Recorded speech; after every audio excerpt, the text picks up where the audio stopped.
Nagkaroon ng nakakagulat at nakakatakot na injury si Moses Moody ng Golden State Warriors sa overtime ng kanilang 137-131 na panalo kontra sa Dallas Mavericks. Sa huling minuto ng laro, matapos makakuha ng steal laban kay Cooper Flagg, tumakbo si Moody para sa isang open fast break dunk. Pero bago niya pa matapos ang play, bigla na lang bumigay ang kanyang tuhod, dahilan para sa awkward landing at hindi niya ma-attempt ang dunk. Isang non-contact injury at agad ikinabahala ng buong team at fans dahil sa itsura nitong seryoso.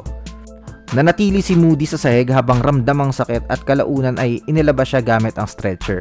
Ayon kay head coach Steve Kerr, nakita niyang bumigay ang tuhod ni Moody at mukhang malala ang nangyari kahit hindi pa tiyak ang diagnosis. And hindi ko rin ipapakita sa inyo yung pictures kasi I think stricto yung YouTube sa mga ganong situation. Agad siyang sumailalim sa MRI sa arena ng Dallas para malaman ang extent ng injury. Sa kabila neto, umaasa pa rin ang Warriors na hindi ito worst case scenario, lalo na't sunod-sunod ang injuries na dinaranas ng team ngayong season. Mas lalong masakit ang nangyari dahil kakabalik lang ni Moody mula sa 10-game absence dahil sa wrist injury at maganda ang performance niya sa larong yon, 23 points, 4 3-pointers kasama pa ang solid defense sa may 3 steals at 2 blocks. Pinuri pa siya ni Steve Kerr dahil sa impact niya sa laro bago ang insidente. Habang dinadala siya palabas, maraming players ang lumapit para i-comfort siya at umani rin ito ng matinding reaction sa social media mula sa fans at kapwa players na nag-aalala sa kanyang kondisyon.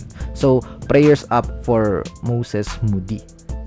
Next, sa isang balita, nabigla rin ang NBA ng i-wave ng Milwaukee Bucks si Cam Thomas kahit ilang linggo na lang ang natitira sa season.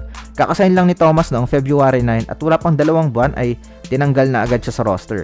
Mas lalong naging shocking ito dahil present pa siya noon na bilang mahalagang bahagi ng team para sa playoff push at future plans. Ayon kay Shams Charania, mismong management at coaching staff, kabilang si Doc Rivers ay mataas ang expectation kay Thomas noong una. Kinumpara pa siya sa elite scorers tulad din na Lou Williams at Jamal Crawford.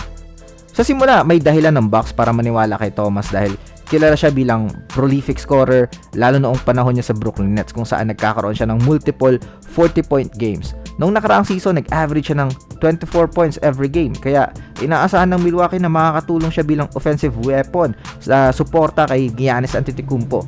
Ngunit hindi nagtagal, bumaba ang kanyang role at production. Sa 18 games, nag-average lang siya ng 10.7 points at limitadong minuto. Lumabas din ang kanyang kahinaan sa depensa at pagiging ISO heavy, dahilan para mawala ng tiwala ang coaching staff. Sa huli, mas pinili ng Bucks na bigyan ng pagkakataon ng ibang guards at tuluyang bumitaw kay Thomas. Maraming fans ang nag-react sa social media, karamihan ay nalito at question ang direction ng team. May mga nagsasabing baka may mas malaki pang move na paparating, habang ang iba naman ay naniniwalang senyales ito na tuluyan ng sumuko ang Bucks sa kanilang playoff hopes. Sa record na 29-41 at wala si Giannis dahil sa injury, malinaw na ang focus ng team ay lumipat sa future moves kaysa sa kasulukuyang season.